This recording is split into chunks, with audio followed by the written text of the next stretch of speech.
Breaking news BRS విమర్శలకు గట్టి counter ఇచ్చారు మంత్రి పొన్నం ప్రభాకర్. కాంగ్రెస్ జాతీయ పార్టీ అని అధిష్టానం పిలిస్తే 100 సార్లైనా ఢిల్లీకి వెళ్తామన్నారు ఆయన. బీఆర్ఎస్ నేతల్లా తాము ఫామ్ హౌస్ లో పడుకొని పాలన చేయడం లేదని, ప్రజల ఆత్మగౌరవం కాపాడుతూ పాలిస్తున్నామని చెప్పారు. ప్రాంతీయ పార్టీ అయిన బీఆర్ఎస్ కు ఢిల్లీలో కార్యాలయం ఎందుకని, మహారాష్ట్రలో పనేంటని ఆయన ప్రశ్నించారు. ప్రతిపక్షంగా బీఆర్ఎస్ విఫలమైందని, బీజేపీ కూడా నిధుల విషయంలో రాష్ట్రానికి అన్యాయం చేస్తోందని విమర్శించారు. నామినేటెడ్ పోస్టుల భర్తీపై సీఎం రేవంత్ రెడ్డి అధిష్టానంతో చర్చించి త్వరలోనే డెసిషన్ తీసుకుంటారని మంత్రి వెల్లడించారు.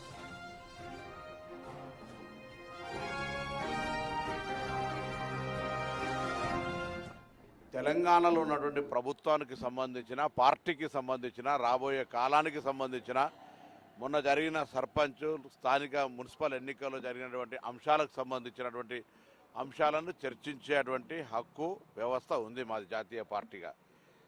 ఈరోజు దాన్ని కూడా భూతద్దంలో పెట్టి చూపే విధంగా ప్రయత్నం చేస్తున్న వాళ్ళని అడుగుతా ఉన్నా, మీరు సెక్రటరియట్ రాజకీయాలను, పరిపాలనను వదిలిపెట్టి ఫామ్ హౌస్ నుంచి చేస్తే లేని పొరపాటు. నేషనల్ పార్టీగా మేము మా ఢిల్లీ హెడ్ క్వార్టర్లో, మేము మంత్రులమైనా, ముఖ్యమంత్రి అయినా, ఎవరైనా ఢిల్లీకి రాదైనా తల్లి కొడుకు అన్నట్టుగా మేము కాంగ్రెస్ పార్టీ కార్యకర్తలం, కాంగ్రెస్ పార్టీ నాయకులం. మా all India Congress president any time summon చేసి పిలిచేటువంటి హక్కు ఉంటుంది. బరాబరుగా కలుస్తాం, బరాబరుగా ప్రజా పరిపాలన అందిస్తూ ఉన్నాం. మేము చెప్పిన మాటలు ముందుకు తీసుకుపోతాం. ఎవరు ఎన్ని మాట్లాడినా ఫలితాలు మీ ప్రతిపక్ష బాధ్యతను ఏ విధంగా విఫలమైందో చూపెట్టే ప్రయత్నం చేస్తూ ఉంది.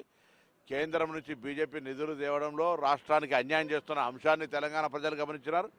ఇవన్నీ కూడా తప్పకుండా కాంగ్రెస్ పార్టీ ఇంకా మరింత ప్రజలకు ముందుకు పోయే విధంగా సమీక్షించుకోవడం అనేటువంటిది ఒక నేషనల్ పార్టీగా తప్పకుండా ఇది ఒక భాగం. తెలంగాణ